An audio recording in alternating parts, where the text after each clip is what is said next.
Messieurs, dames, bonjour. Très heureux de vous revoir et de voir quelques nouvelles têtes. Des amis qui viennent de Guebwiller pour certains et de la région lyonnaise pour d'autres. Alors, bienvenue. On va poursuivre donc ce séminaire et on va rentrer dans la seconde partie de la session 3, le scénario biblique de la fin des temps. Alors, merci pour votre présence. J'aimerais, comme d'habitude, remercier le Seigneur. Eh bien, Père de gloire, on veut te bénir, on veut te louer, on veut te glorifier, on veut te remercier pour tout ce que tu nous as montré jusqu'à maintenant et tout ce que tu vas continuer à nous montrer. Père, les informations que nous allons commencer à partager et que nous allons continuer à partager sont des informations peut-être nouvelles pour certains, des informations qui peuvent troubler, mais toi, tu es le Dieu du Shalom. Toi, tu es le Dieu tout-puissant. Eh bien, Père, on s'en remet à toi. Conduis-nous, éclaire-nous, enseigne-nous, fortifie-nous, Père, pour que nous soyons des vaisseaux de gloire entre tes mains, Père. Que nous soyons des ambassadeurs de la vérité et que nous soyons utilisés, Père, pour ta gloire et pour ton royaume. Je bénis chacune des personnes qui sont dans cette salle. Je bénis aussi chacune des personnes qui écouteront ces enseignements en replay. Et bien, Père, à toi soit toute la gloire, dans le nom de ton Fils, Yeshua. Amen. Amen. Alors, on a des nouvelles personnes qui sont avec nous aujourd'hui. Donc, j'ai sur le cœur de faire un petit résumé de ce que l'on a vu jusqu'à maintenant. Alors, dans la session 1, on a fait un survol de l'ensemble du séminaire et nous avons vu que le thème général de ce séminaire pouvait se résumer à la phrase suivante: la restauration de notre identité et la restauration de l'ADN du plan divin. On reviendra plus en détail demain sur ce que ça signifie exactement. Nous avons également montré que lorsque Yeshua dit à ses disciples « Personne ne connaît le jour et l'heure », en fait, il n'était pas en train de dire que dans l'avenir, personne ne connaîtrait le jour et l'heure. On a fait le parallèle avec les paroles de Yeshua et celles de Daniel, en Daniel 12, et on a vu qu'elles étaient connectées. Au 1er siècle, la connaissance était encore scellée. Pourquoi ? Parce que ce n'était pas encore le temps. Mais l'ange Gabriel, il explique à Daniel que la connaissance, au fil des ans, allait augmenter et qu'à la fin des temps, le livre serait décellé. Et on apprend aussi qu'une catégorie de personnes connaîtront ces choses, auront de l'intelligence et qu'elles enseigneront la multitude. Et on apprend aussi qu'il y a deux catégories de personnes, il y a les sages et les méchants. Les sages comprennent, les méchants ne comprennent pas et ils seront surpris comme par un voleur au retour du Messie. Dans la session 2, on a vu, premièrement, que lorsque le Seigneur déclare « J'annonce dès le commencement ce qui doit arriver et longtemps d'avance ce qui n'est pas encore accompli », il ne plaisante pas. On a vu qu'à travers les 6 lettres du premier mot de la Bible, Bereshit, qu'un message apparaît et que ce message nous dit « Un jour, le Fils de Dieu sera détruit par la main de Dieu sur une croix ». On a vu aussi, à travers plusieurs témoins, que le commencement nous révèle une chronologie messianique de 7000 ans, avec une première venue du Messie à l'an 4000 et un retour à l'an 6000.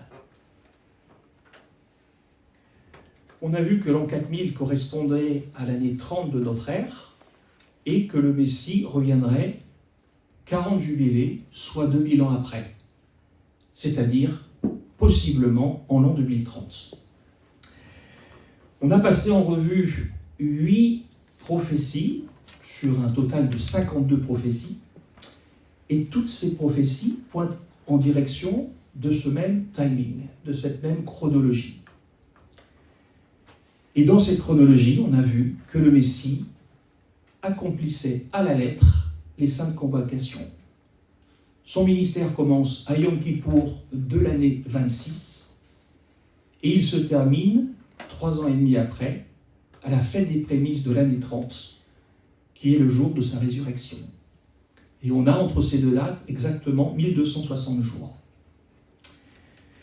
Et comme on va le voir aujourd'hui, ces 1260 jours correspondent en réalité à la première moitié de la semaine de Daniel.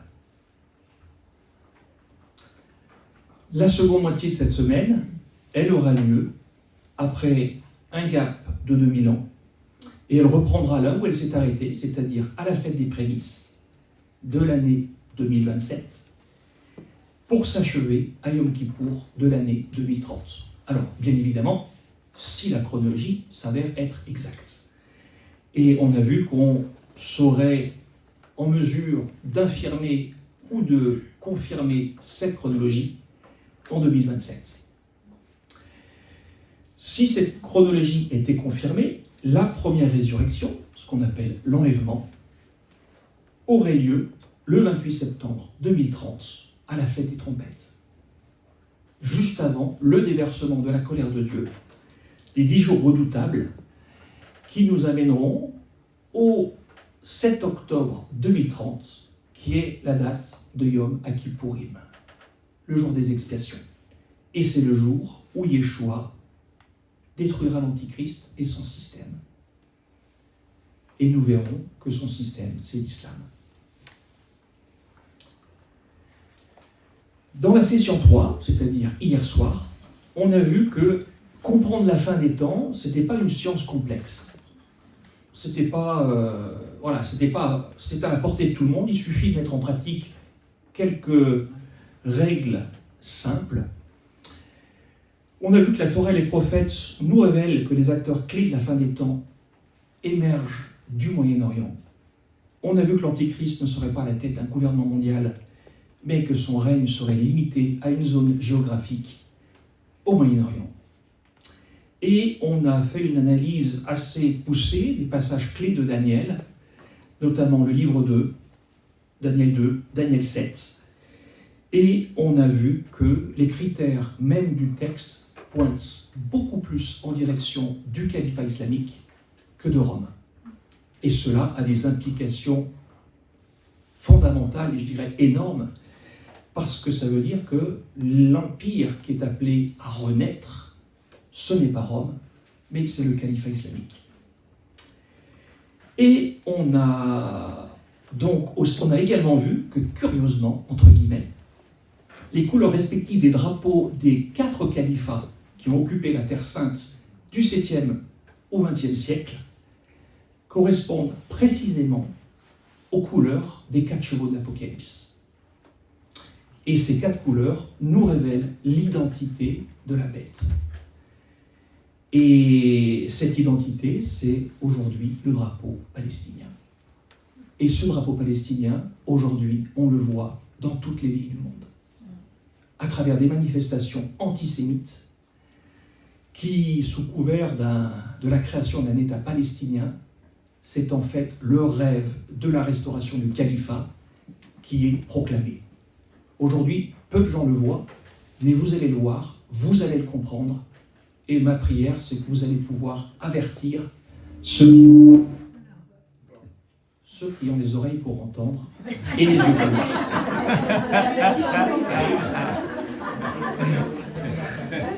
Bien calculé. Alors, nous allons reprendre là où on s'est arrêté hier, et on va explorer d'autres prophéties, d'autres prophètes. Et la question que l'on va poser, c'est est-ce que ces autres prophètes confirment ce que nous avons déjà vu hier? Et nous allons voir que les autres prophètes confirment la même histoire. Donc la question qu'on va poser, est-ce que le Gog, le fameux Gog d'Ézéchiel 38-39, représente la Russie ou bien la Turquie? Ensuite, nous verrons quelles sont les nations appelées à recevoir la colère de Dieu. Et enfin, on fera une analyse poussée, j'espère pas trop compliquée, du passage de Daniel 9, parce que c'est un passage extraordinaire qui nous révèle énormément de choses, mais qui malheureusement n'est pas bien interprété. Alors, Gog et Magog. Pour répondre à la question sur l'identité de Gog, on va poser une autre question. Et c'est une question qui est essentielle. Et cette question, c'est quand aura lieu la guerre d'Ézéchiel 38-39 ? Cette chronologie, en fait, elle est cruciale. Parce que si on arrive à définir précisément le timing de cette guerre, eh ben, on va découvrir l'identité de Gog. Alors aujourd'hui, je généralise, mais la plupart des enseignants que l'on écoute sur YouTube, qui enseignent sur la fin des temps, nous disent que Gog et l'Antichrist sont deux personnages différents.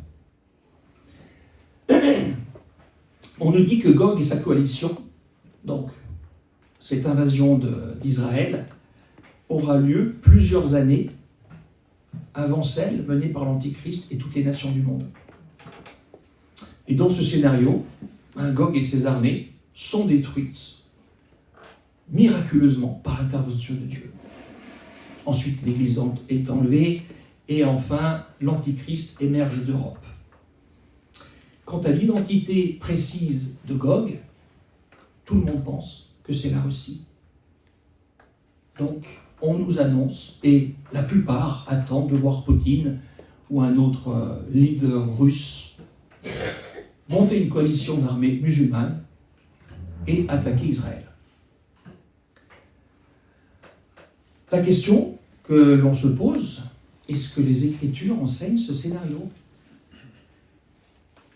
Et pourquoi et comment les enseignants en arrivent-ils à cette conclusion ? En fait, c'est très simple. Ils en arrivent à cette conclusion parce qu'ils partent de deux présupposés qui sont erronés. Le premier supposé erroné, c'est que l'Antichrist sort de Rome, sort de la résurrection d'un empire romain. Comme Gog ne vient pas de Rome, voilà, ça ne peut pas être l'Antichrist. Autre prémisse erronée, sachant que dans leur scénario, l'Antichrist va se proclamer comme étant Dieu et va rassembler toutes les religions, jamais les musulmans vont s'associer à un tel œcuménisme. Donc, il faut faire disparaître les musulmans du tableau. Et la solution, vous l'aurez compris, c'est Ézéchiel 38-39. Donc, à travers cette identification de Gog avec la Russie et des nations musulmanes, et une intervention surnaturelle de Dieu, on fait une pierre deux coups. On se débarrasse de Poutine et on se débarrasse des musulmans. Maintenant, l'Antichrist peut rentrer sur la scène européenne et unifier les religions. Vu que l'islam n'est plus là, ça ne sera plus une pierre d'achoppement. Alors bien sûr, si on pense sincèrement que c'est ce qui nous attend, et si ce n'est pas le cas, on va attendre un scénario qui ne va pas se produire. Et je vais vous démontrer ce matin que ce scénario n'arrivera pas, et je vais vous montrer celui qui arrivera à la place. Et on va voir qu'une simple analyse du texte démontre que cette interprétation Gog égale l'Antichrist, elle est impossible. Et vous allez facilement le comprendre parce que les arguments bibliques sont impressionnants et vraiment concluants. Donc quand on se plonge dans la prophétie d'Ézéchiel, on voit une description du dessein de Dieu qui fait venir Gog pour attaquer Israël. Et au fur et à mesure de la prophétie, on arrive à son point fort, où le Messie revient sur terre, instaurer son royaume messianique. Et quand on étudie le texte, on s'aperçoit que la destruction de Gog et ses armées entraîne les conséquences suivantes. 1. Le nom de Dieu ne sera plus jamais blasphémé. 2. Les nations survivantes connaîtront le salut de Dieu. Les captifs d'Israël seront délivrés. Dieu répandra ensuite son esprit sur Israël les survivants d'Israël connaîtront Yahweh. Israël habitera en sécurité sur sa terre pour toujours. Et Yahweh en personne habitera sur la terre d'Israël. Les références bibliques sont entre parenthèses, vous pourrez les vérifier bien sûr. Qu'est-ce que nous dit le prophète en Ézéchiel 39,7 ? Je ferai connaître mon saint nom au milieu de mon peuple d'Israël, et je ne laisserai plus profaner mon saint nom, et les nations sauront que je suis Yahweh, le saint en Israël. Yahweh ne laissera plus jamais profaner son saint nom. Si l'Antichrist est supposé arriver sur la scène après les événements décrits dans Ézéchiel 38, et la parole nous apprend que l'Antichrist, ça sera le blasphémateur par excellence, il y a un problème. Si l'issue de la guerre de Gog et Magog, le nom de Yahweh n'est plus profané, comment un personnage peut arriver après et profaner le nom de Dieu ? C'est pas possible. Autre chose, l'expression le Dieu saint en Israël, c'est l'expression Kadosh ba Israël. Et ce n'est pas le saint d'Israël, c'est le saint en Israël. Cette expression n'apparaît que 2 fois dans les Écritures.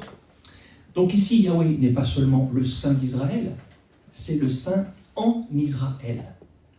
Et je peux vous garantir que quand Yahweh sera en Israël, plus personne ne se lèvera contre lui.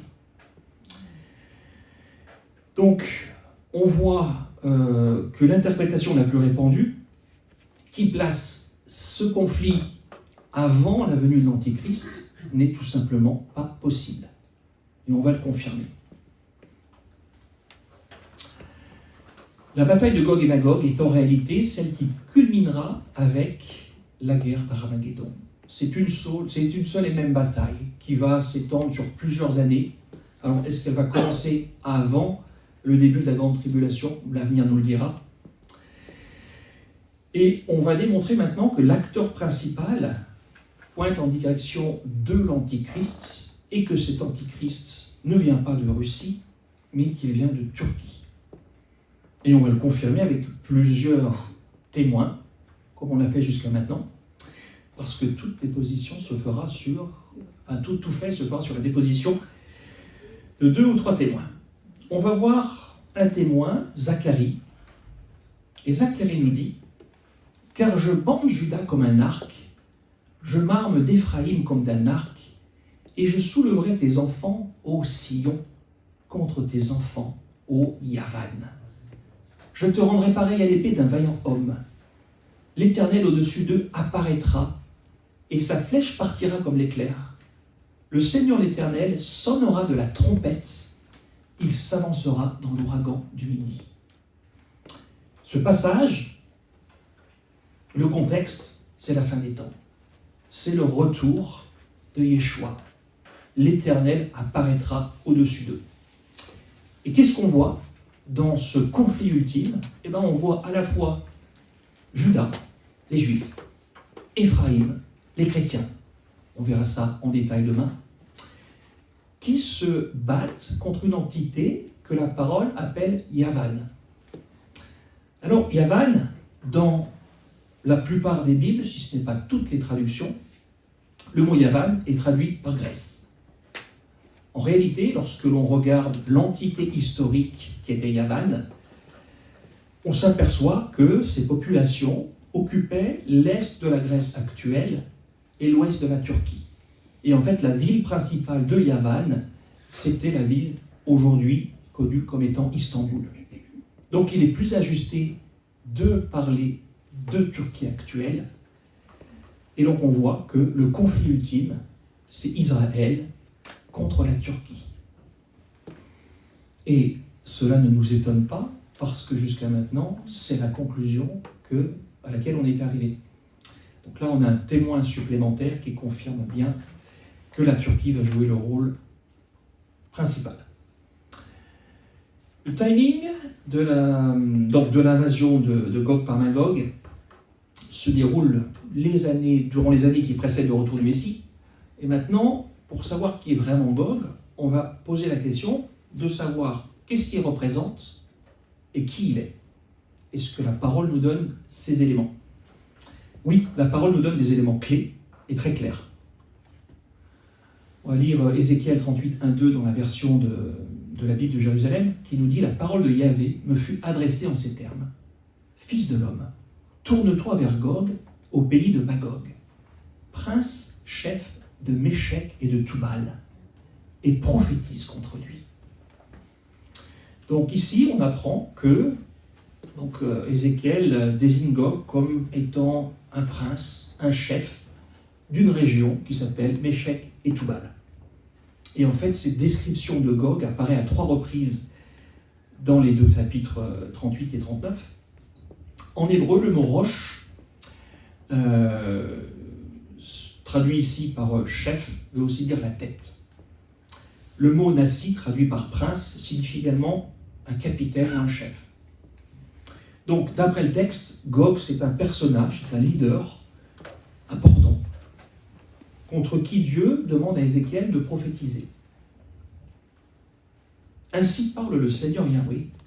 N'es-tu pas celui dont j'ai parlé au jour d'autrefois, par l'intermédiaire de mes serviteurs, les prophètes d'Israël, qui ont prophétisé en ce jour-là, pendant des années, que je te ferai venir contre eux. Cette information, elle est cruciale. Pourquoi elle est cruciale ? Parce que dans Ézéchiel, dans ce verset 38-17, God est identifié comme celui dont les prophètes ont parlé. Il est identifié comme celui que Dieu lui-même fera monter contre Israël dans les derniers jours, avant de se révéler aux nations et de faire connaître son saint nom au milieu de son peuple. Si vous croisez des personnes qui sont persuadées que Gog est la Russie, vous pouvez leur poser la question très simple. La parole nous dit que tous les prophètes ont parlé de Gog. Montrez-nous dans la parole où les prophètes nous parlent de Russie. Ils ne trouveront pas. 0 prophète ne parle de Russie. Les prophètes parlent toujours d'un personnage qui s'appelle l'Assyrien ou qui s'appelle Gog et qui sort du Moyen-Orient.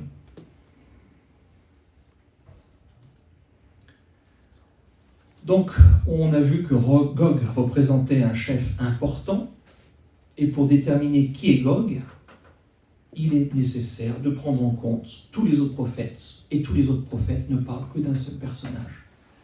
Et ce personnage, qui s'élèvera dans les derniers temps contre Israël, c'est l'Antichrist. Il n'y en a pas d'autre.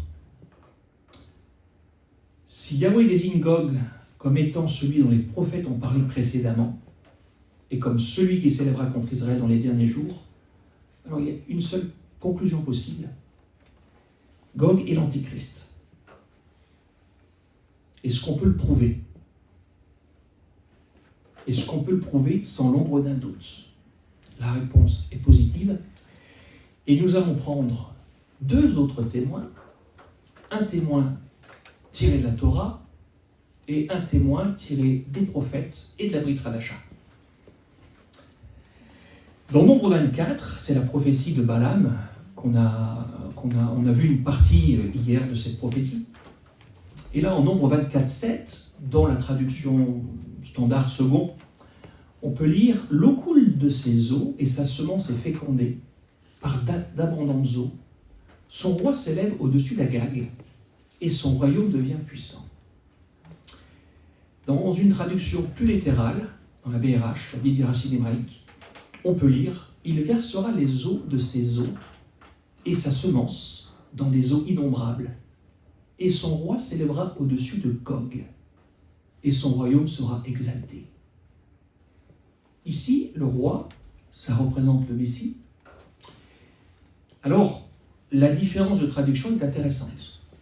Dans la traduction standard, qui est basée sur le texte hébreu, le texte des Masorètes, on peut lire Agag. D'accord ? C'est la lecture standard. Gog apparaît, quant à lui, dans d'autres sources. Alors, à la fois des sources grecques, comme dans la Septante, par exemple, dans le Pentateuque samaritain, mais également dans plusieurs manuscrits hébreux qui précèdent le texte des Masorètes. Donc, le choix de la DRH, ça a été Gog. Pourquoi ? Parce que cette prophétie de de Nombre 24 pointe vraiment en direction des derniers temps. Cela étant, la lecture d'Agag est tout à fait possible. Pourquoi ? Parce que le roi dont il est question dans cette prophétie peut également pointer en direction de David. David, c'est une figure messianique. Et historiquement, on sait que au temps où vécut Saül et David, au temps de Samuel, durant sa monarchie, David a renversé un roi qui s'appelle Agag. Il a renversé également Amalek.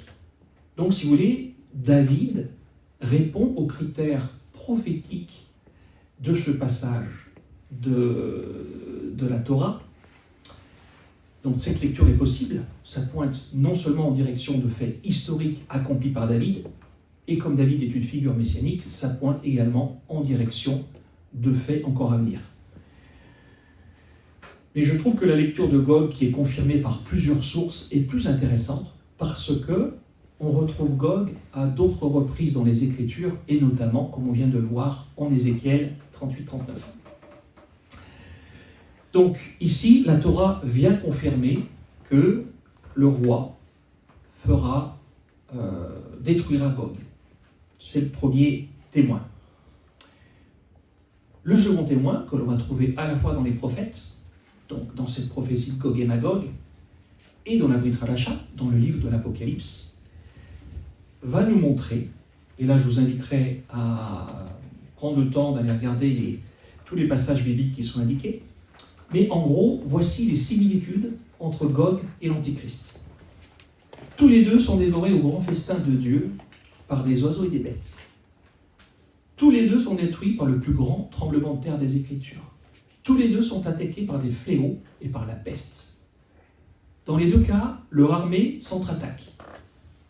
Tous les deux sont composés des mêmes nations. Tous les deux viennent pour piller et pour faire du butin. Tous les deux arrivent du septentrion, du nord. Ils viennent de la même région. Tous les deux meurent par l'épée de Yahweh. Tous les deux meurent en Israël. Tous les deux sont enterrés. Dans les deux cas, le nom de Yahweh ne sera plus jamais blasphémé après la mort de Gog et après la mort de l'Antichrist. Les nations survivantes en viendront à connaître le salut de Dieu après la mort de Gog et de l'Antichrist. Les captifs d'Israël seront délivrés après la mort de Gog et de l'Antichrist. Dieu déversera son esprit sur Israël après la mort de Gog et de l'Antichrist. Les survivants d'Israël connaîtront Yahweh pour toujours. Et ça se passe après la mort de Gog et de l'Antichrist. Et Israël sera en paix sur sa terre pour toujours. Yeshua sera présent en Israël après la mort de Gog et de l'Antichrist. La seule conclusion à laquelle on peut parvenir, c'est que Gog égale l'Antichrist. Il n'y a pas d'autre conclusion. Donc, pour ceux qui croient encore à la Russie, j'espère que ça vous donnera quelques éléments de réflexion. Alors, on va également identifier les nations qui sont alliées à Gog. Parce que si on veut connaître d'où vient Gog, c'est important de faire le point sur qui, lui, d'où il vient, et quelles sont les nations qui feront partie de sa coalition. Donc on vient de démontrer qu'Ézéchiel 38-39 est un récit prophétique parmi d'autres sur l'Antichrist et sur l'invasion d'Israël dans les derniers jours. On va voir maintenant quelles sont les nations qui feront partie de la coalition de Gog. Alors juste avant, un petit contraste entre une cartographie moderne, celle de gauche, et un consensus des sources anciennes. Donc c'est plus à droite et à gauche pour vous, hein. Mais la carte en grise a été reconstituée à partir d'atlas qui remontent aux 300-400 dernières années. L'autre carte en couleur, c'est une carte récente. Et on peut voir que les différentes entités dont parle Ézéchiel 38-39 ne sont pas du tout aux mêmes endroits. Il place Gog en Russie, Rosh Tubal Meshech en Russie, Magog c'est l'Europe de l'Est, bref. Fils de l'homme, tourne ta face vers Gog, au pays de Magog, vers le prince de Rosh et de Meshech et de Tubal, et prophétise contre lui. Tu diras, ainsi parle le Seigneur l'Éternel, Voici, j'en veux à toi, Gog, prince de Roche, de Méchec et de Tubal. Je t'entraînerai et je mettrai une boucle à tes mâchoires. Je te ferai sortir, toi et toutes tes armées, chevaux et cavaliers, tous vêtus magnifiquement, troupes nombreuses, portant le grand et le petit bouclier, tous maniant l'épée, et avec eux ceux de Perse, de Couche, de Pout, tous portant le bouclier et le casque. Gomer et toutes ses troupes, la maison de Togarma à l'extrémité du septentrion, et toutes ses troupes, peuple nombreux qui sont avec toi. Alors ici, Ézéchiel nous donne des indications. Dans ces versets, on voit que plusieurs noms apparaissent. On sait que le leader de cette coalition s'appelle Gog, qu'il est originaire du pays de Magog. Et ensuite, on a les noms de sa coalition. Donc sur la carte, on peut voir où ces noms anciens sont situés. Si on regarde sur une carte moderne, voilà ce que ça donne. Magog, c'est la Turquie. Roche, s'il s'agit d'un nom propre, pointe également en direction de la Turquie. Méchec, c'est la Turquie. Tubal, c'est la Turquie. Perse, c'est l'Iran actuel. Couche, c'est le Soudan. Certains pensent que c'est l'Éthiopie, mais bon, c'est la même chose. Pout, c'est la Libye. Gomer, c'est la Turquie. Et Togarma, c'est la Turquie, l'Azerbaïdjan. Donc on voit clairement que les nations impliquées sont les nations aux 4 points d'Israël. Israël est là où il y a la flèche. Alors ce qui est intéressant dans cette carte, dans ce que l'on apprend ici, c'est que l'Iran fera partie de la coalition qui va attaquer Israël avec la Turquie, mais l'Iran n'est pas l'acteur principal. L'acteur principal, c'est la Turquie. Et aujourd'hui, suite à la guerre de 12 jours, l'Iran n'est plus un acteur principal au Moyen-Orient. Ce n'est pas un hasard. La prophétie nous dit clairement que ça devait arriver. Pourquoi ? Parce qu'ici, l'Iran est un acteur de seconde zone qui sera allié avec la Turquie pour attaquer Israël. Alors, Ézéchiel 38,6 parle également de peuples nombreux qui sont avec toi. Donc, ça laisse la porte ouverte à d'autres peuples. Et on va se pencher sur une autre prophétie du Tanakh, le psaume 83, où on peut lire « Ô Dieu, ne reste pas dans le silence. Ne te tais pas et ne te repose pas, ô Dieu. Car voici tes ennemis s'agitent. Ceux qui te haïssent lèvent la tête. Ils forment contre ton peuple des projets pleins de ruses, et ils délibèrent contre ceux que tu protèges. Venez, disent-ils, exterminons-les du milieu des nations, et que l'on ne se souvienne plus du nom d'Israël. Ils se concertent tous d'un même cœur. Ils font une alliance contre toi.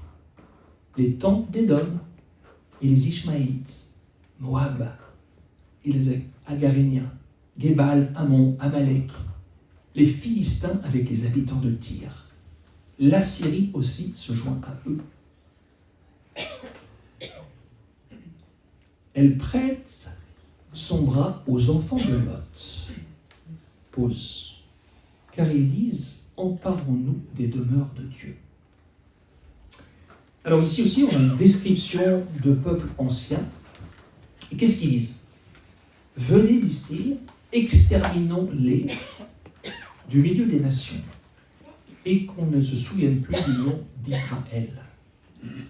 Si on devait retranscrire cette phrase dans le discours actuel que l'on entend partout dans le monde entier, du fleuve à la mer, la Palestine sera libre.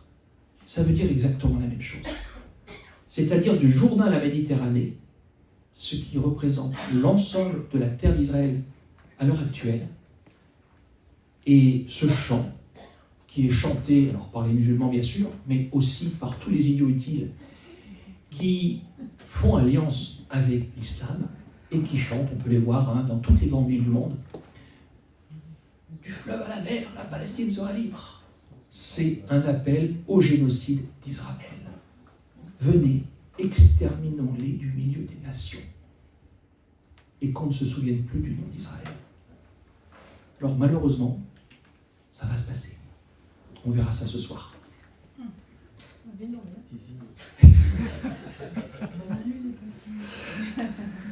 Alors, si on regarde les nations du psaume 83 avec les équivalences actuelles, les tentes d'Édom, ce sont les Palestiniens, la Jordanie du Sud. Ishmaélites, c'est les Saoudiens. Moab, c'est les Palestiniens, c'est la Jordanie. Les Agaréniens, ça pointe en direction de la Jordanie. Gebal, c'est le Hezbollah, Libanais du Nord. Ammon, c'est les Palestiniens, la Jordanie. Amalek, c'est les Arabes du Sinaï. Philistie, c'est Gaza, le Hamas. Tyr et Syrie, c'est le Liban, c'est le Hezbollah et c'est les Syriens. Donc on a vraiment affaire, encore une fois, comme ce que l'on a vu hier, à des nations qui aujourd'hui entourent Israël. Et ce n'est pas un hasard qu'aujourd'hui, toutes ces nations appellent à l'extermination d'Israël. La parole le prophétise, la parole l'explique lorsqu'on a les yeux pour voir et que notre compas est orienté dans la bonne direction, bien sûr. Parce que si on oriente notre compas en direction de l'Occident et qu'on regarde Rome ou les États-Unis, ou peu importe, on passe à côté de l'essentiel. Donc les groupes ethniques et les nations qui sont décrites ici, toutes sont représentées par des États, des peuples ou des milices qui s'agitent contre Israël. Et leur désir est explicite, c'est rayer Israël de la carte. C'est ce que l'Iran proclame haut et fort à chaque fois qu'elle en a l'occasion. Donc ces deux coalitions nous montrent en fait toutes les nations qui entourent Israël.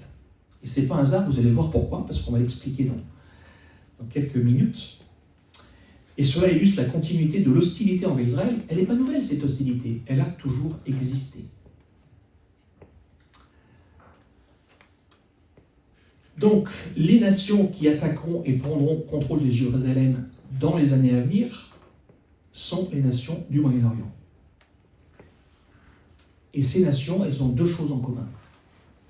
Une même religion, l'islam, et une haine viscérale d'Israël. Donc, comme on l'a vu hier, c'est là que tout se passe.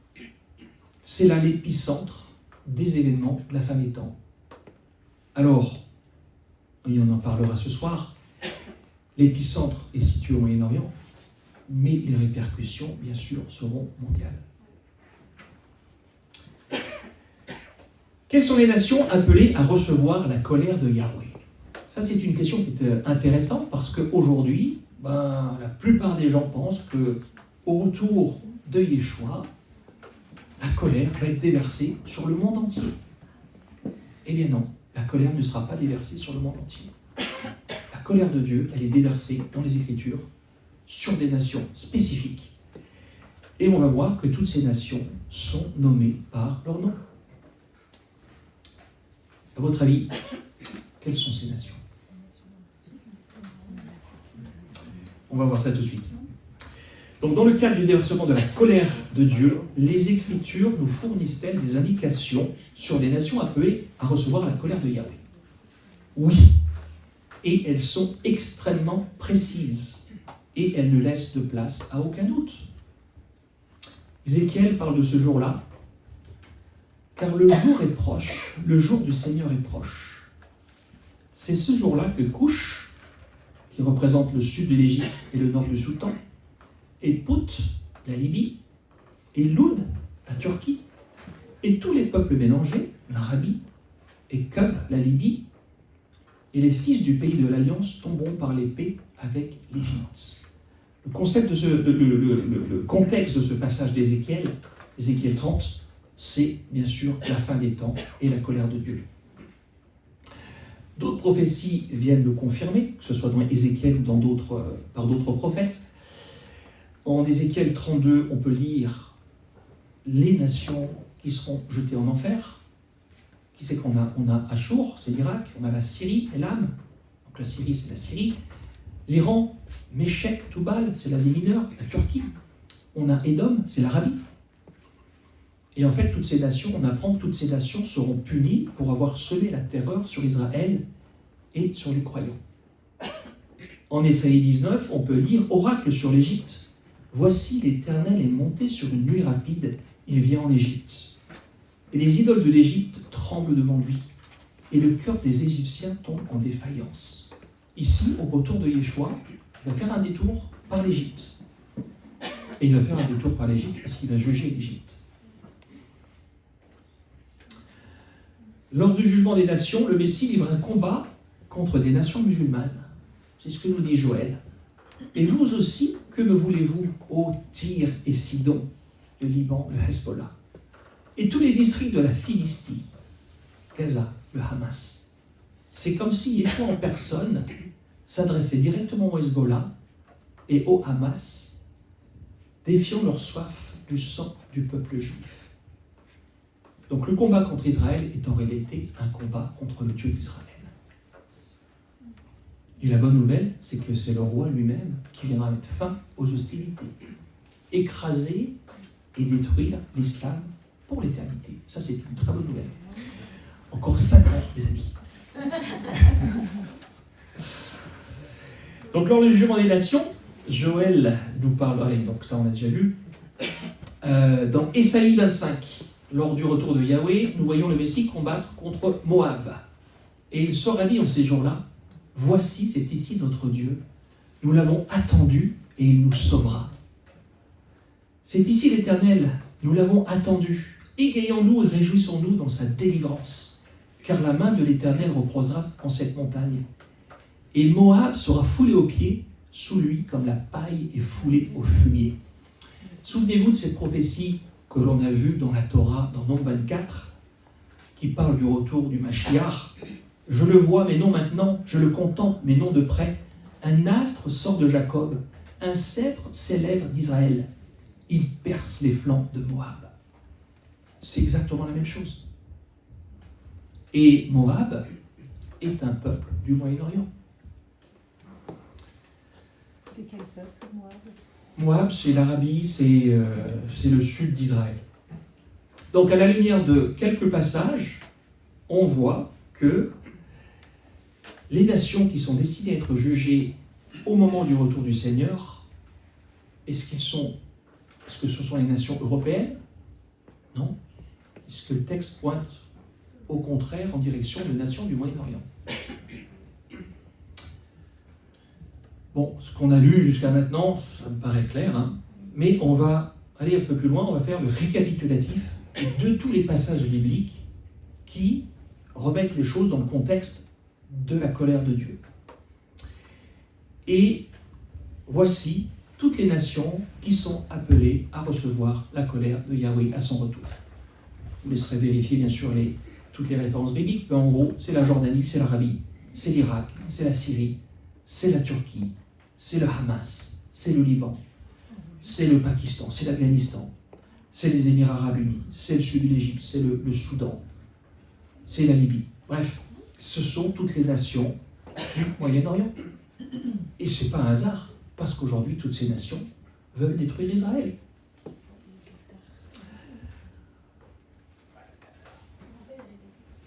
Alors, toutes ces nations mentionnées dans le contexte du jugement divin sont aujourd'hui, bien sûr, toute la majorité musulmane. Tout le texte biblique se concentre uniquement sur les nations du Moyen-Orient. C'est-à-dire qu'il n'y a jamais une nation occidentale qui est mentionnée dans le cadre de la colère de Dieu. Ni Rome. Si Rome était vraiment cet empire qui devait ressurgir à la fin des temps, la Bible parlerait d'un jugement sur Rome. Ça n'existe pas. Donc la conclusion qui vient confirmer ce que l'on a vu jusqu'à maintenant, c'est que les nations dirigées par l'Antichrist sont les nations du Moyen-Orient. Encore une fois, est-ce que cela est confirmé par d'autres passages dans les Écritures ? Oui, bien sûr. On verra plus tard ce soir. J'aimerais qu'on passe un petit peu de temps sur Daniel 9. Tout le monde connaît Daniel 9, hein, c'est un des passages les plus étudiés dans la Bible. Et on va s'arrêter sur le passage Daniel 9, 24-27. En fait, dans le scénario évangélique traditionnel, on nous affirme que l'Antichrist va signer un traité de paix de 7 ans que cette période de 7 ans sera la grande tribulation et qu'au milieu de ce traité de paix, l'Antichrist va briser de son alliance. Question, est-ce que c'est vraiment ce que décrit la parole? Nous allons répondre à cette question et nous allons voir que ce n'est pas ce que décrit la parole. J'espère pouvoir vous le démontrer dans les quelques minutes qui viennent. Donc Daniel 9 contient l'une des prophéties messianiques les plus profondes et importantes de la Bible. En fait, cette prophétie nous donne, et c'est ce qu'on va voir, l'année exacte du début du ministère de Yeshua. L'année exacte où Yeshua a été oint. Cette prophétie des 70 semaines est souvent mal comprise. Alors, Daniel 9 a été écrit en gros en 540 avant Jésus-Christ, bien avant la venue de Yeshua, bien évidemment. Alors, beaucoup d'érudits, notamment des érudits libéraux, ont remis en cause l'historicité, non seulement l'historicité de Daniel, mais également sa date de rédaction. Pourquoi? Parce que Daniel est tellement précis, pour eux, ce n'était pas possible que ce livre ait été écrit avant les faits. Et pourtant, si. Et on a retrouvé plusieurs fragments de Daniel qui sont antérieurs à la venue du Messie et qui confirment l'historicité et la nature divine du livre de Daniel. Et la prophétie qu'on va lire, elle figure parmi les plus importantes de toutes les Écritures. Parce qu'elle nous révèle plusieurs choses. Alors, elle nous révèle non seulement à l'année près la venue du Mashiach, elle nous révèle également son retour en 2030. Malheureusement, nous n'aurons pas le temps d'étudier cette seconde partie, mais si vous voulez tous les arguments, je vous invite à lire le volume 2 de Messie 2030, où tout cela est expliqué en long, en large et en travers. On va se concentrer juste sur la première partie. Alors, l'interprétation la plus répandue, comme on vient de le voir, elle est tirée du verset 27, où on lit « Il fera une solide alliance avec plusieurs pour une semaine ». Donc, généralement, dans la traduction la plus répandue, il, c'est l'Antichrist, il va signer un traité de paix de 7 ans avec Israël ou d'autres nations. Ces 7 ans représentent la grande tribulation. Alors, bien sûr, l'Église est enlevée avant cette période-là. Durant cette période, il y a la reconstruction du 3e temple. Et à la moitié de ces 7 ans, c'est-à-dire à 3 ans et demi, l'Antichrist rentre dans le temple et se proclame Dieu. Il rompt cette alliance, il met fin au sacrifice. Et la grande tribulation, la deuxième partie de la grande tribulation peut commencer. Dans cette interprétation, la dernière semaine est encore à venir. C'est pour ça qu'aujourd'hui, la plupart attendent le début de cette fameuse dernière semaine de Daniel. Et beaucoup voient dans les événements actuels, notamment avec les accords d'Abraham, ce traité de paix. Alors, moi, ce que j'aime bien avec le Seigneur, c'est que il est extraordinaire. Pourquoi? Parce que même dans les faits contemporains, les faits géopolitiques, il se passe des choses qui correspondent à des interprétations des Écritures, mais qui ne sont pas forcément les bonnes interprétations. Comme on va le démontrer ici, il n'y aura pas de traité de paix signé entre l'Antichrist et plusieurs nations. Mais dans la réalité, on voit Trump, Netanyahou, parler des accords d'Abraham, ils ont déjà signé des traités de paix, mais en fait ça n'a rien à voir avec ce que racontent les Écritures. Et c'est ce que nous allons voir. Donc, comme on l'a vu jusqu'à présent, les principaux éléments du scénario de la fin des temps le plus répandu dans la chrétienté évangélique ne répondent pas aux critères des Écritures. Qu'en est-il de ce traité de paix? Qu'en est-il de cette grande tribulation de 7 ans? Se pourrait-il que l'interprétation traditionnelle soit érodée? On va voir ça de plus près. Alors, on va lire le passage de Daniel 9, 24-27, tiré de la Louis II. Ce n'est pas forcément la meilleure traduction, mais ça nous donnera une première impression.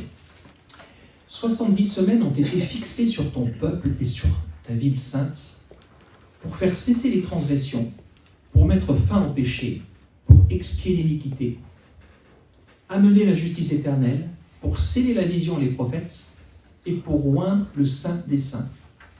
Sache donc et comprends, depuis le moment où la parole annonçait que Jérusalem serait rebâtie jusqu'à loin, au conducteur, il y a 7 semaines. Dans 62 semaines, les places et les fossés seront rétablis, mais en des temps fâcheux. Après les 62 semaines, un oint sera retranché, et il n'aura pas de successeur. Le peuple du chef qui viendra détruira la ville et le sanctuaire, et sa fin arrivera comme par une inondation. Il est arrêté que les dévastations dureront jusqu'au terme de la guerre. Il fera une solide alliance avec plusieurs pour 1 semaine, et durant la moitié de la semaine, il fera cesser le sacrifice et l'offrande. Le dévastateur commettra les choses les plus abominables jusqu'à ce que la ruine et ce qui a été résolu fondent sur le dévastateur. Voilà le fameux passage en question, qui est un passage, c'est l'un des passages, c'est l'une des prophéties les plus étudiées de toutes les Écritures. Alors, principalement dans les milieux chrétiens, mais pas dans les milieux juifs. Pourquoi ? Parce que ce que révèle ce texte au niveau prophétique, les Juifs ne veulent pas l'entendre. Pourquoi ? Parce que ça démontre que Yeshua est le Mashiach. Donc, le livre de Daniel, il ne fait pas partie des prophètes dans le canon, dans le Tanar. Le livre de Daniel, il est relié aux autres écrits. Alors que nous, dans notre canon, Daniel fait partie des prophètes, des petits prophètes. Et c'est sa juste place, parce que Daniel prophétise des choses très importantes. Les paroles adressées par Gabriel à Daniel s'appliquent également à nous aujourd'hui. Je suis venu maintenant pour ouvrir ton intelligence. Sois attentif à la parole et comprends la vision. Que celui qui a des oreilles entende ce que l'Esprit dit aux assemblées. Et l'Esprit veut nous parler ce matin. Écoutons-le, écoutons ce qu'il a à dire. Pour bien comprendre cette prophétie de Daniel, il faut prendre le chapitre 9 dans son entièreté. Et notamment la prière de Daniel au début du chapitre 9. Elle est très importante parce que c'est elle, en fait, qui va nous donner les clés d'interprétation du passage 24, des versets 24-27.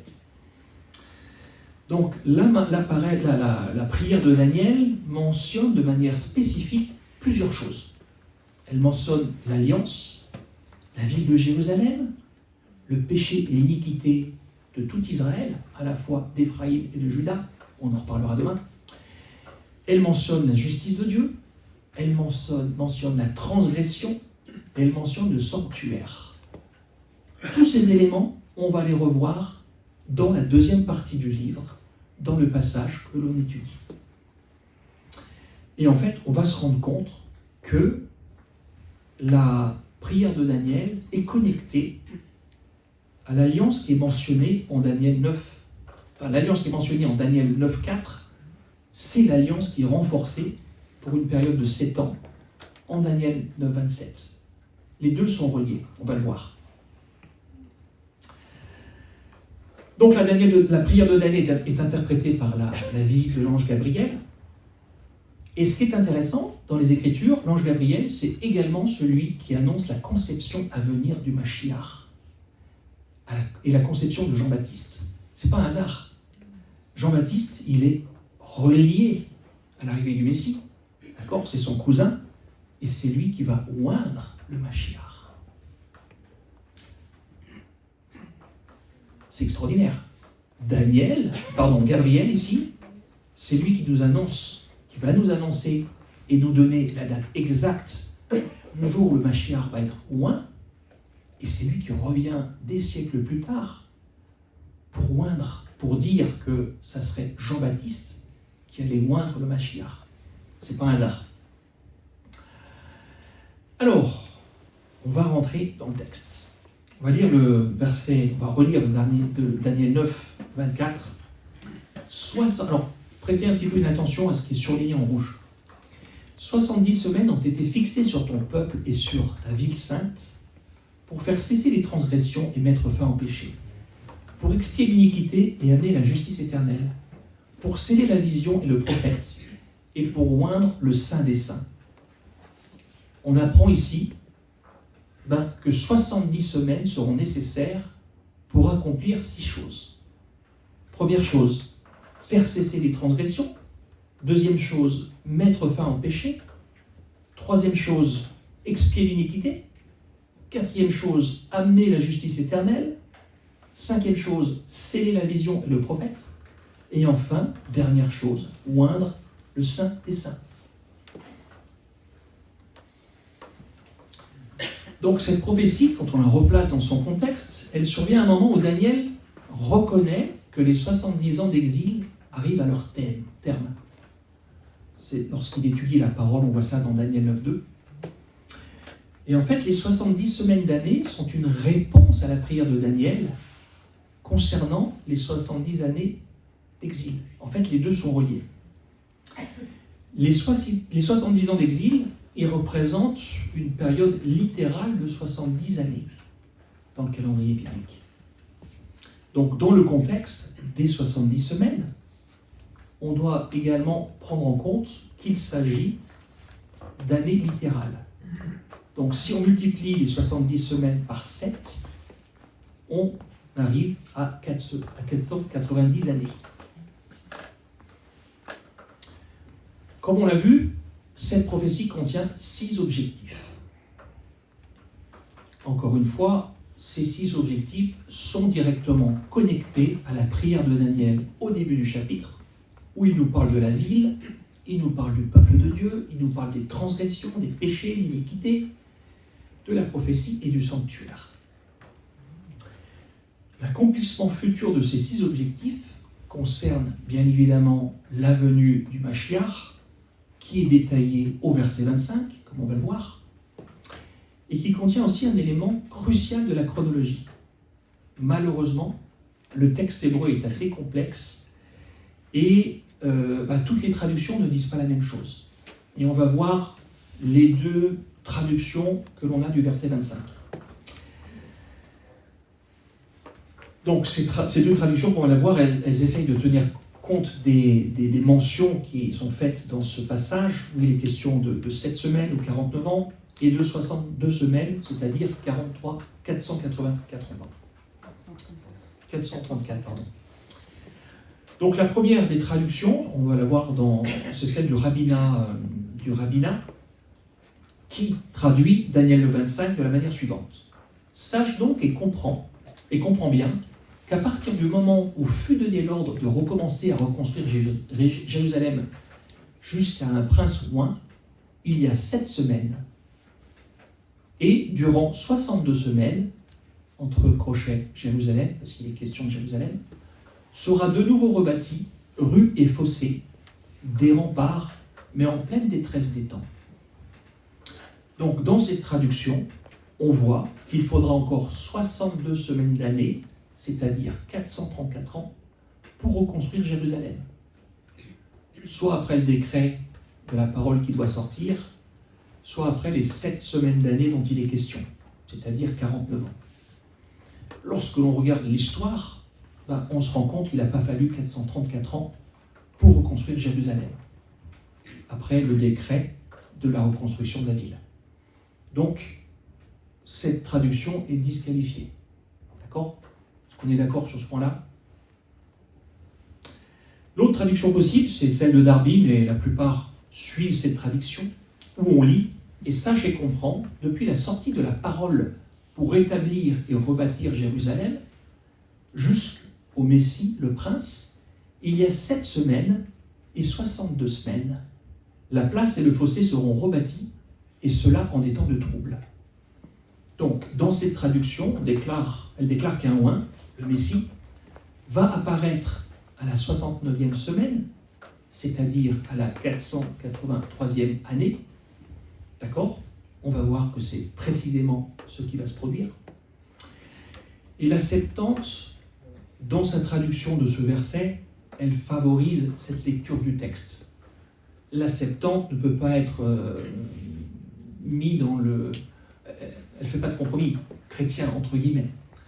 Donc, si la Septante traduit le texte de cette façon-là, on peut dire que c'est la meilleure des deux traductions. On a vu que la première, historiquement, elle ne tient pas la route. Par contre, cette deuxième traduction tient la route. Et la Septante le confirme. 67 semaines plus 62 semaines.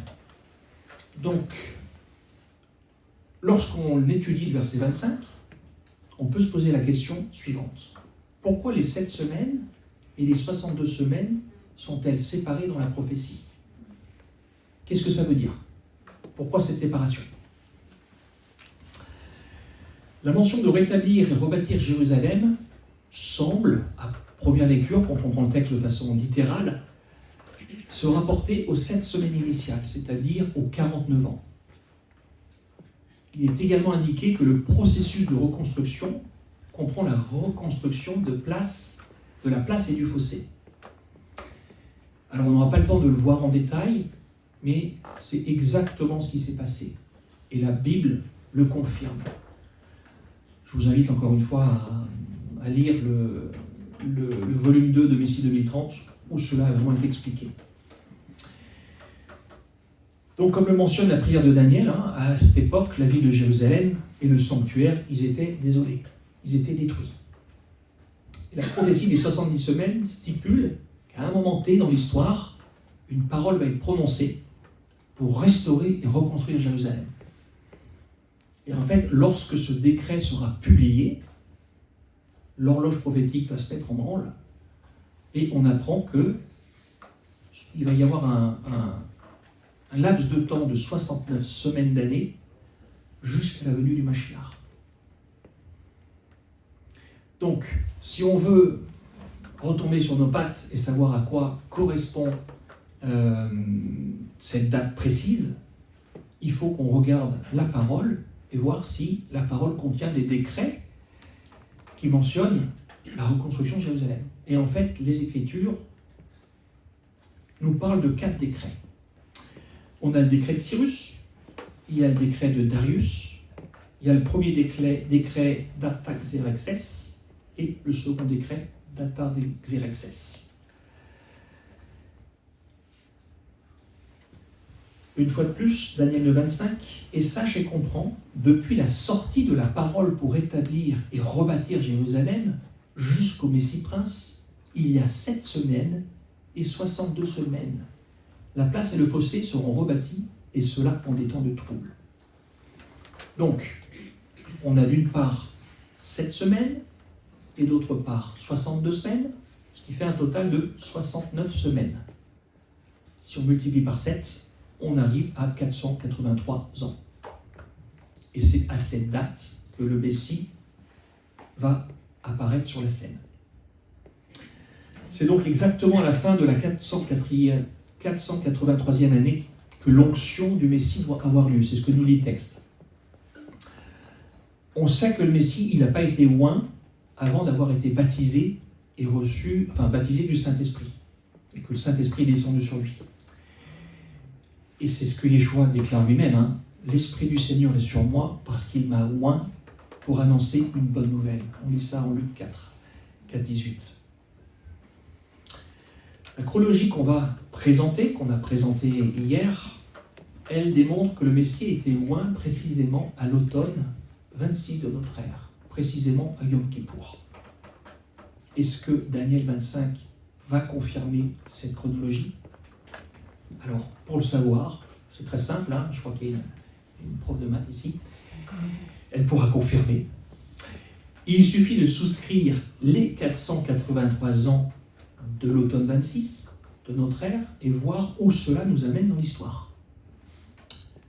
Et ensuite, on va pouvoir comparer avec les 4 décrets possibles pour voir si un des décrets correspond précisément à la date que l'on va trouver. Et si ce décret répond bien aux critères du texte, c'est-à-dire il faut qu'il comprenne la restauration et la reconstruction de Jérusalem. Si on se penche sur les décrets de Cyrus et de Darius, on se rend compte qu'ils ne correspondent pas au point de départ de la prophétie des 70 semaines. Le décret de Cyrus, qui date de 538, moins 538, moins 537, il autorise bien la reconstruction de Jérusalem, du temple, et implicitement celle de Jérusalem, mais il ne rétablit pas la ville au sens d'une ville autonome qui peut s'autogouverner, d'après la Torah, bien sûr. Donc les Juifs ont une autorisation, mais ils restent soumis aux lois perses. Le décret de Darius, qui remonte à moins 520, il confirme et il accélère l'ordre de Cyrus concernant le temple, mais il n'accorde toujours pas la pleine souveraineté aux Juifs. Alors si on prend les dates de ces deux décrets, moins 538 ou moins 520, et qu'on ajoute les 83 années et 69 semaines, on arrive à deux dates, moins 55 ou moins 37 avant notre ère. Et ça ne correspond pas à notre prémisse du départ. Ça doit correspondre à l'année 26. On va regarder de plus près le premier décret d'Artaxerxès. Et il nous dit, en Esdras 7, 26, « Quiconque n'observera pas ponctuellement la loi de ton Dieu et la loi du roi sera condamné à mort, au bannissement, à une amende ou à la prison. » En fait, on va se rendre compte que ce premier décret correspond bien au départ prophétique. Et là, pour la première fois, les Juifs reçoivent l'autorité de se gouverner par eux-mêmes, selon la Torah. C'est-à-dire avec un système judiciaire qui applique à la fois la loi de Dieu et celle du roi, ce qui correspond bien à l'exigence prophétique de rétablir Jérusalem. Elle n'est pas rétablie non seulement, on va dire, physiquement, mais elle est rétablie au niveau spirituel. Ce décret, il est émis à l'automne, l'hiver, moins 458. On va voir après que ça correspond à la 7e année d'Artaxerxès. Et Esdras part au printemps, moins 457. Et il arrive 2 mois plus tard, ce qui montre que cette date de départ, elle correspond à ce que l'on a posé comme condition. Est-ce qu'on peut le démontrer? Bien sûr. Esdras 7:8 précise « Esdras arriva à Jérusalem dans le 5e mois, la 7e année du roi. » Donc là, la Bible nous donne la 7e année du roi.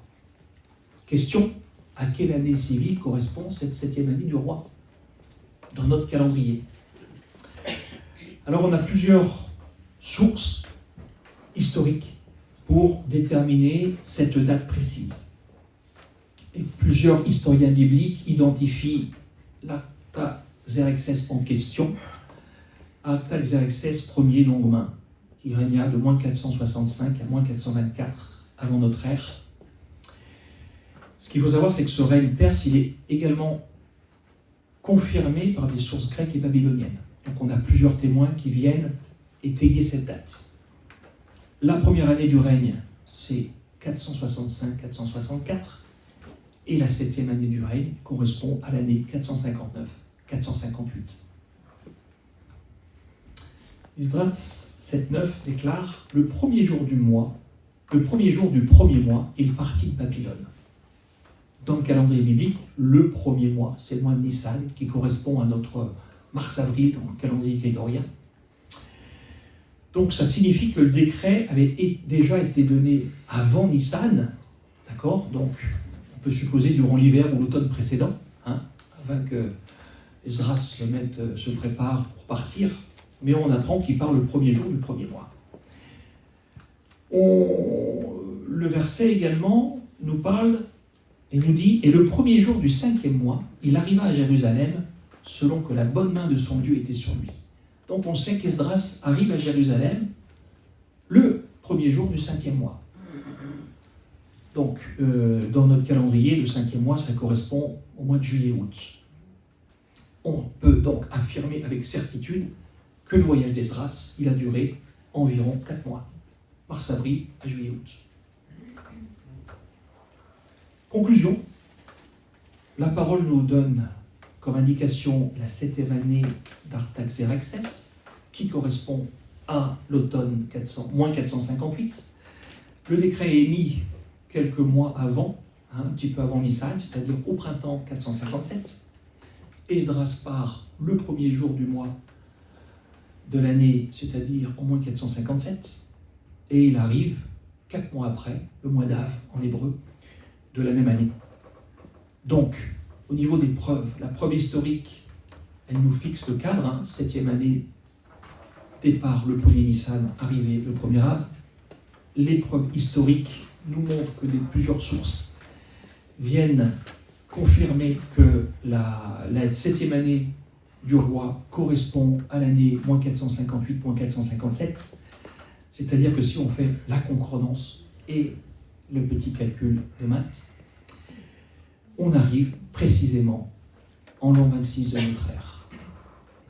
Et ça correspond exactement au début du ministère de Yeshua.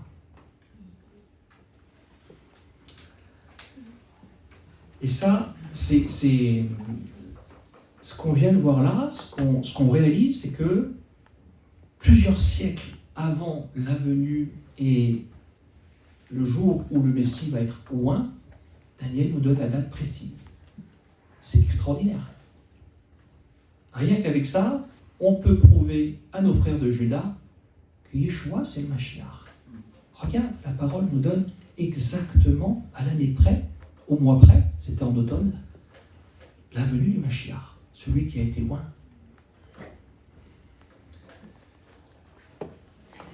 On poursuit la lecture du texte, Daniel 9, 26. Et après les 62 semaines, le Christ sera retranché et non pour lui.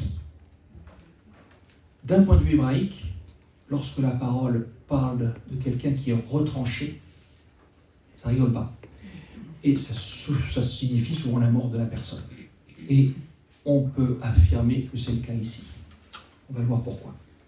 En Matthieu 20, 28, on peut lire « C'est ainsi que le Fils de l'homme est venu, non pour être servi, mais pour servir et donner sa vie comme rançon de beaucoup. » Le Messie va être retranché. Question, à quel moment le Messie doit-il être retranché? À quel moment, au cours de la 70e semaine de Daniel, le Messie était-il supposé mourir? Est-ce que le texte nous donne des éléments qui vont nous permettre d'affirmer avec certitude quand le Messie va être retranché? La réponse est positive. Conformément à la prophétie de Daniel 9,25, le Messie est apparu et a été oint à la fin de la 69e année, c'est-à-dire au bout de 483 ans, qui correspond à l'an 26 de notre ère. Daniel 9,26 déclare que le Messie sera retranché après les 62 semaines. Donc la 62e semaine, elle se produit après les 7 semaines initiales. La conclusion, le Messie est retranché après la 69e, puisque 7 plus 62, et notre sœur nous le confirmera, ça fait 69. Donc, ce qui est important de retenir, c'est que la 70e semaine commence après la 69e. La seule conclusion possible, c'est que le Messie, il est retranché ou il meurt au cours de la 70e semaine de Daniel. Est-ce que vous me suivez jusque-là? Oui? Bon, j'ai des questions après, on essaiera d'y répondre. Mais en gros, ce qu'il faut retenir, c'est que le Messie est retranché après cette période de 7 plus 62, c'est-à-dire 69 semaines, d'accord? Et après la 69 semaines, il y a la 70e semaine. Donc le Messie est retranché pendant cette 70e semaine. Et on va voir quand pendant cette 70e semaine, et vous l'aurez certainement deviné, au milieu de la semaine. Pourquoi ce timing est important? Et quel rapport y a-t-il entre la mort du Mashiach et la prophétie des 70 semaines? Comme nous allons le voir, la mort et la résurrection du Messie constituent littéralement la pièce maîtresse de toute cette prophétie des 70 semaines. au moment de l'apparition et de l'onction du Mashiach, en l'an 26 de notre ère, 69 semaines s'étaient écoulées. À partir de l'an 26, il ne reste plus qu'une semaine ou 7 ans pour compléter les 70 semaines de Daniel, c'est-à-dire l'ensemble des 490 années. Pour beaucoup, comme on l'a vu tout à l'heure, la dernière semaine de Daniel, elle est encore à venir. D'après l'interprétation de Daniel 9 la plus répandue, cette semaine est future. Question, est-ce que c'est vraiment le cas? Pourquoi la prophétie des 70 semaines de Daniel mentionne-t-elle la mort du Messie, si la mort du Messie n'a rien à voir avec le décompte des 70 semaines? Ça n'aurait pas de sens. Donc, d'une manière ou d'une autre, la mort du Messie, elle est forcément connectée aux 70 semaines. Et de quelle manière? Plus important encore, qu'est-ce que ça veut dire? Qu'est-ce que cela signifie, en ce qui concerne la 70e semaine? En fait, on va voir que c'est précisément la mort et la résurrection de Yeshua qui va permettre aux 6 objectifs que l'on a nommés tout à l'heure d'être atteints. Et on va également voir que la mort du Messie, elle se produit précisément au milieu de la 70e semaine. On va relire Daniel 9, 24. 70 semaines ont été fixées sur ton peuple et sur ta ville sainte pour faire cesser les transgressions et mettre fin au péché, pour expier l'iniquité et amener la justice éternelle, pour sceller la vision et le prophète et pour oindre le Saint des Saints. Entre le moment où le Mashiach apparaît sur la scène en l'an 26 et le moment où il meurt et ressuscite en l'an 30, la question c'est, est-ce qu'il accomplit des objectifs mentionnés dans la prière de Daniel et mentionnés dans ce passage prophétique? C'est-à-dire, est-ce que le Messie, concrètement, va faire cesser les transgressions? Est-ce qu'il va mettre fin au péché? Est-ce qu'il va expier l'iniquité? C'est la question qu'on va poser et on va voir si ça s'est bien passé durant la première partie de la 70e semaine de Daniel. La question des transgressions. Question, est-ce que le Messie a fait cesser les transgressions en étant retranché? On peut lire dans Hébreux 9.15, et c'est pour cela qu'il est le médiateur d'une nouvelle alliance, afin que la mort étant intervenue pour le rachat des transgressions commises sous la première alliance, ceux qui ont été appelés reçoivent l'héritage éternel qui leur a été promis. Amen. Ésaïe 53.5, mais il a été percé pour nos transgressions. On apprend que c'est la mort du Messie sur la croix qui a mis fin à la transgression. Yeshua lui-même le confirme lorsqu'il nous dit « Tout est accompli ». Et baissant la tête, il rendit l'esprit. Donc oui, le Messie a fait cesser les transgressions. Il a fait cesser les transgressions en étant retranché. Ce qui connecte directement ce premier objectif à la prophétie de Daniel 9. Question, est-ce que Yeshua a mis fin au péché en étant retranché? Hébreux 2, 26. Mais maintenant, à la fin des siècles, il a paru une seule fois pour effacer le péché par son sacrifice. Oui, le Messie a effacé le péché. Il a mis fin au péché en étant retranché, ce qui, une fois de plus, fait la connexion avec ce que nous apprend Daniel. Jean-Baptiste présente le Messie comme étant l'anneau de Dieu qui ôte le péché du monde. Paul nous dit que le Messie est mort pour nos péchés. Il est apparu pour ôter les péchés. Et on sait tous que cette expiation des péchés a été accomplie à la croix, lorsque le Messie a été retranché. Quand? Durant la 70e semaine de Daniel. À quel moment précis? Au milieu de la semaine. Est-ce que le Messie a expié l'iniquité? Romains 5.11. Et non seulement cela, mais encore, nous nous glorifions en Dieu pour notre Seigneur Jésus-Christ, par qui maintenant nous avons obtenu la réconciliation. À travers le Messie, nous avons obtenu la réconciliation. Et cette réconciliation est connectée à l'expiation de l'iniquité. Et ça correspond bien sûr au sacrifice qui avait lieu à Yom Kippourim tous les ans, où l'expiation du peuple était mise de côté. Pour enlever l'iniquité du peuple, bien sûr.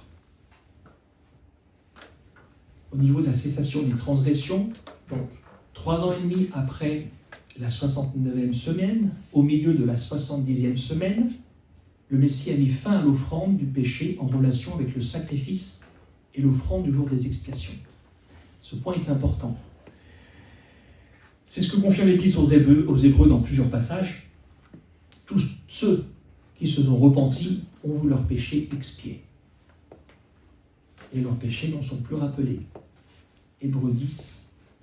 Et je ne me souviendrai plus de leurs péchés ni de leurs iniquités. Or, là où il y a pardon des péchés, il n'y a plus d'offrande pour le péché. C'est précisément ce que Yeshua a fait. 3 ans et demi après le début de la 70e semaine, qui a commencé en l'an 26, au milieu d'une période de 7 ans, en l'an 30 de notre ère, il n'y avait plus d'offrande pour le péché. Et c'est ce qu'on lit dans Daniel 9, 27, le verset B. C'est tiré de la BRH. Et à la moitié de la période de 7, il fait cesser le sacrifice et la mincha. La mincha, c'est l'offrande végétale. Le sacrifice et les offrandes cessent au milieu des 7 ans, c'est-à-dire 3 ans et demi après le début de la 70e semaine. Lors de sa première venue, Yeshua a accompli 3 des 6 objectifs des 70 semaines. Il a mis fin à la transgression, il a mis fin au péché, il a expié l'iniquité. Il nous reste encore 3 objectifs à être accomplis. Et ces 3 objectifs seront pleinement réalisés lors de la seconde partie de la 70e semaine de Daniel. Et cette partie est encore à venir. C'est ce qu'on va voir. Donc le 4e objectif, ça sera amener la justice éternelle, sceller la vision de le prophète et oindre le Saint des Saints. Ces 3 objectifs-là n'ont pas été encore réalisés. Et ils seront réalisés dans l'avenir. Donc si on résume un petit peu ce qu'on vient de voir jusqu'à maintenant, en nous appuyant sur l'accomplissement messianique de Daniel 9, 24, 26, on sait que 70 semaines ont été fixées pour accomplir 6 objectifs. On sait que le Messie devait arriver à la fin de la 69e semaine, c'est-à-dire au cours de l'année 483. Nous savons que le Messie n'a accompli aucun des 6 objectifs messianiques au moment de son apparition. D'accord ? Il ne reste donc au Messie que 7 ans après la 69e semaine, c'est-à-dire à partir de l'année 26 de notre ère, pour accomplir les 6 objectifs. On sait que, d'après Daniel 9, 26, le Messie va être retranché. Il va être retranché après la 69e semaine. On doit donc comprendre que le fait que le Messie soit retranché est connecté d'une manière ou d'une autre à ces 6 objectifs. Et nous savons que le Messie est arrivé à l'automne 26. Nous savons qu'il a été retranché 3 ans et demi après, c'est-à-dire à l'année 30. Nous savons que sa mort est 3 ans et demi après. Nous savons que la mort du Messie, 3 ans et demi après le commencement de la 70e semaine, en 26 de notre ère, c'est-à-dire une fois de plus à la moitié de la semaine, a permis la réalisation de 3 de 6 objectifs. Au cours de la session 2, on a vu que dans la chronologie messianique prophétique, toutes les prophéties, alors on en a vu que 8, il y en a 52 en tout, nous montrent qu'il y a un gap de 2000 ans entre la première venue du Mashiach et entre son retour. Daniel confirme exactement la même chose. C'est-à-dire qu'il y a une première moitié de la semaine qui se fait en l'an 30, de l'an 26 à l'an 30. Il y a un gap de 2000 ans. C'est la même chose que nous disent toutes les autres prophéties. Et il y a une deuxième moitié de la semaine qui va avoir lieu, possiblement, de l'année 27 à l'année 30. Donc Daniel ne fait pas exception à la règle, hein. Il nous dit exactement ce que nous disent toutes les autres prophéties. On va revenir sur l'identité du « il » dans Daniel 9, 27, parce que c'est un point important. Daniel 9, 27. Il fera une solide alliance avec plusieurs pour une semaine. Et durant la moitié de la semaine, il fera cesser le sacrifice et l'offrande. Le dévastateur commettra les choses les plus abominables, jusqu'à ce que la ruine et ce qui a été résolu tombent sur le dévastateur. Qui est ce « il » qui fait une alliance avec plusieurs pendant une semaine? Comme on l'a vu, la plupart assument que ce « il » fait référence au prince qui vient du verset précédent. Et ils associent ce prince qui vient à l'Antichrist. D'accord? Encore une fois, dans cette lecture, l'Antichrist, il signe un traité de paix de 7 ans avec Israël, ou avec plusieurs, et au bout de 3 ans et demi, il casse ce traité de paix, en faisant cesser l'offrance et le sacrifice et l'offrande. Et bien sûr, ça se passe dans un temple reconstruit à Jérusalem. Est-ce que c'est la bonne interprétation? Question. Comme nous l'avons déjà vu à plusieurs reprises, la prophétie nous donne la réponse. Et en fait, tout est dans le contexte. Daniel 9, 27 renvoie bien évidemment à Daniel 9, 26. Et dans le contexte du verset précédent, il est question que d'une seule personne, enfin 2 groupes de personnes, on va dire le Mashiach et le peuple du Mashiach. D'accord? On va relire Daniel 26, 9, 26. Et après 62 semaines, le Messie sera retranché et n'aura rien. Et le peuple du prince qui viendra détruira la ville et le lieu saint. Et la fin en sera avec débordement, et jusqu'à la fin, il y aura guerre et un décret de désolation. C'est Darby qui traduit comme ça. Le peuple du prince qui viendra.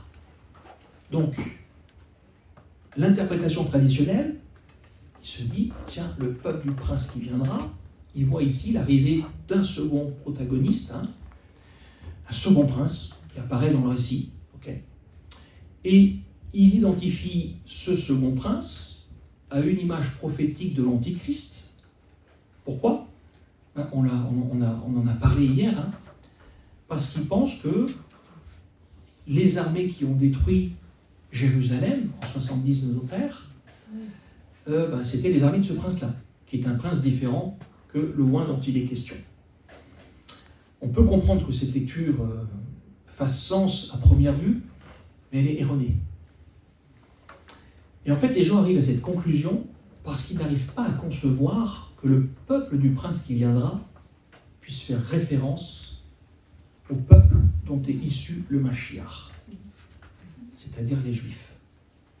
Et comme on va le voir, c'est pourtant le cas. Historiquement, le temple et Jérusalem ont bien été détruits par les Romains. On a vu hier que les recrues qui sont passées à l'acte et qui ont détruit le temple n'étaient pas romaines à proprement dite, mais c'était des recrues issues des nations environnantes. Mais ce qu'il faut comprendre, c'est que ces recrues et l'autorité romaine ne sont que les instruments de la colère de Dieu. Le coupable, entre guillemets, c'est la maison de Juda. Pourquoi? Parce que la maison de Juda est la cause de la destruction de Jérusalem et du temple. Et ça, c'est très important de le comprendre parce que c'est la façon dont le Seigneur voit les choses. Dans les Écritures, les punitions infligées, que ce soit à la maison d'Israël ou à la maison de Juda, elles sont toujours attribuées à leur propre faute. On ne se moque pas de Dieu. Ce qu'un homme aura semé, il le moissonnera aussi. Donc, d'un point de vue biblique, la cause d'un événement est attribuée à celui qui en assume la responsabilité. Ici, le peuple du prince qui vient, ce sont les Juifs, qui sont considérés comme les responsables de leur propre punition. C'est pas plus compliqué que ça. Dans Matthieu 23, 38, Yeshua prophétise la destruction de Jérusalem et il déclare: voici que votre maison vous sera laissée déserte. Et en fait, il impute à la maison de Juda cette responsabilité à cause de sa mise à mort des prophètes et de la sienne qui allait bientôt avoir lieu. Donc les Juifs ont provoqué la désolation et Yahweh a utilisé les Romains comme instrument pour accomplir sa justice. Donc Daniel 9, en résumé, il met l'accent sur la cause, le peuple du prince qui vient, et non sur l'instrument utilisé par Dieu. Et dans Daniel 9, 26, le seul prince qui vient dont il est question, dans tout le passage, c'est le Mashiach. Il n'y a aucune raison de compliquer les choses et en faisant intervenir un autre protagoniste dans le récit. Donc le Messie, qui est désigné comme le prince à venir au verset 25, est au singulier et le peuple du prince est un groupe pluriel. Donc le « il » dont il est question au verset 27 ne peut être que le Messie. Question, est-ce que le Messie a fait une alliance avec plusieurs pour une semaine? Non, ce n'est pas ce qu'il a fait. Mais ce n'est pas non plus ce que disent les Écritures. D'après le texte hébreu, Daniel 9,27, personne ne fait une alliance pour une semaine. En fait, le mot hébreu qui est traduit par faire, dans la plupart des traductions de Daniel 9,27, c'est le mot gabar. Et le mot gabar signifie prévaloir. Ça signifie également fortifier, renforcer ou confirmer quelque chose qui existe déjà. Alors, les traductions qui privilègent autant que possible une lecture littérale, et c'est le cas de la Bible des racines hébraïques, va traduire le verset 27 par « et il renforcera une alliance avec plusieurs pendant une période de 7 ». Donc ici, il n'est pas question de quelqu'un qui fait une alliance. Il est question de d'une alliance qui est renforcée pour une période complète de 7 ans. D'accord ? Ceux qui voient le « il » comme étant l'antéchrist enseignent que ce futur personnage brisera l'alliance qu'il a faite au milieu des 7 années. Mais ce n'est pas ce que la prophétie implique. Il est question ici d'une confirmation ou d'un renforcement de l'alliance pour une période donnée de 7 ans. Rompre cette alliance est à l'opposé de ce que Daniel explique, à savoir la confirmation ou le renforcement d'une alliance pour une période de 7 ans.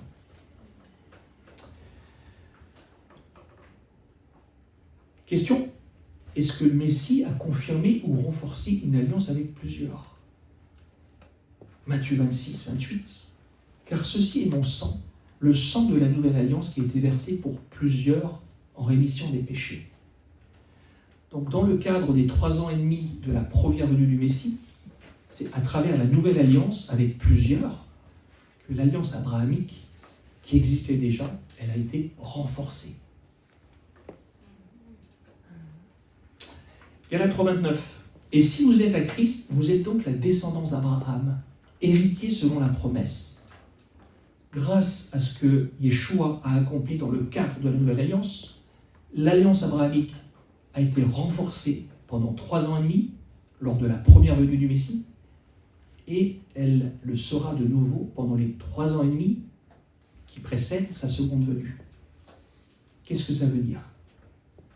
Comment cette alliance abrahamique a-t-elle été renforcée? L'alliance abrahamique comprend 2 phases. Les nations, tant que plusieurs, allaient commencer à entrer dans l'alliance avec Dieu, et ainsi plusieurs nations allaient être bénies. Cela a commencé lors de la première venue du Messie. Il a fallu à Yeshua les 3 premières années de son ministère, durant la 70e semaine, pour accomplir ce renforcement de l'alliance. Le deuxième pan, on sait que nous rentrerons sur la terre promise quand? Au retour du Mashiach. Ça va s'accomplir lors de la seconde venue, juste après les 3 ans et demi de la deuxième partie de la semaine de Daniel. Donc, rappelez-vous, au début de Daniel 9, Daniel fait une très belle prière. Et il prie pour la fin des 70 ans d'exil à Babylone. D'accord ? Daniel voulait qu'Israël retourne pleinement sur sa terre. Pourquoi ? Parce que c'est la promesse qui a été faite à Abraham. L'alliance d'Abraham, c'est une terre, c'est un peuple, c'est un roi. Et c'est pour ça que Daniel mentionne l'alliance au verset 4. Daniel 9,4, « Je priai l'Éternel mon Dieu, et je lui fis cette confession. Seigneur, Dieu grand et redoutable, toi qui gardes ton alliance, et qui fais miséricorde à ceux qui t'aiment, et qui observent tes commandements. » L'alliance avec plusieurs, ou l'alliance abrahamique, dont l'accomplissement est rendu possible à travers la nouvelle alliance, elle a été renforcée pendant 3 ans et demi lors de la première venue de Yeshua, et elle sera renforcée de nouveau pendant 3 ans et demi avant son retour. Donc les 3 ans et demi plus les 3 ans et demi, ça fait 7 ans. Et ce sont les 7 années de la dernière semaine de Daniel. À la fin de la dernière année, possiblement en 2030, la prière de Daniel concernant l'alliance, elle sera pleinement exaucée et nous entrerons sur la terre promise. Daniel 9, 27a, et il renforcera une alliance avec plusieurs pendant une période de 7, et à la moitié de la période de 7, il fait cesser le sacrifice et la mincha. Gabriel précise à Daniel le timing exact de la mort du Mashiach. Celle-ci aura lieu quand il fera cesser l'alliance, quand il fera cesser le sacrifice et l'offrande au milieu de la 70e semaine, soit 3 ans et demi après son arrivée à la fin de la 69e semaine.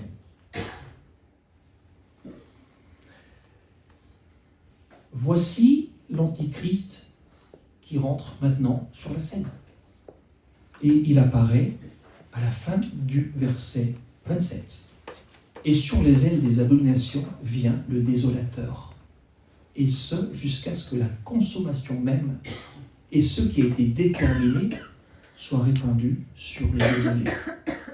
C'est uniquement ici, dans tout le chapitre 9, dans toute la prophétie de Daniel 9, que le désolateur entre en scène. Le désolateur, c'est l'Antichrist. Jusqu'à présent, il n'est question que d'un personnage, un oint, un Mashiach. Et on a vu que ce Mashiach devait arriver à une année très précise, l'année 26 de notre ère. Il a eu un ministère de 3 ans et demi.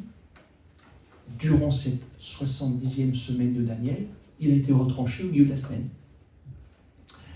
Et ici, au verset 27b, on a un bref aperçu de ce qui va se produire durant la seconde partie de la dernière semaine de Daniel, c'est-à-dire la grande tribulation du 3 ans et demi. Et Gabriel va donner plus d'éléments à Daniel dans le chapitre 12. Et on sait que cette période de 3 ans et demi, elle se terminera par la destruction du désolateur, l'Antichrist par le Messie. Et dans ce calendrier prophétique que l'on a vu jusqu'à maintenant, ça se passera le 7 octobre 2030, à Yom Kippour. Le désolé, c'est qui ? C'est l'Antichrist. Le désolé. Le désolé. C'est l'Antichrist. C'est le désolateur. Ouais, mais le désolateur, c'est aussi le désolé. D'accord. Les deux sont les mêmes. Il sera désolé d'être venu. Dans la prochaine partie, nous révélerons le timing de la première résurrection, que les gens appellent l'enlèvement, et nous découvrirons ce que les Écritures annoncent sur la fin des temps. Donc on va rentrer dans 2 questions épineuses.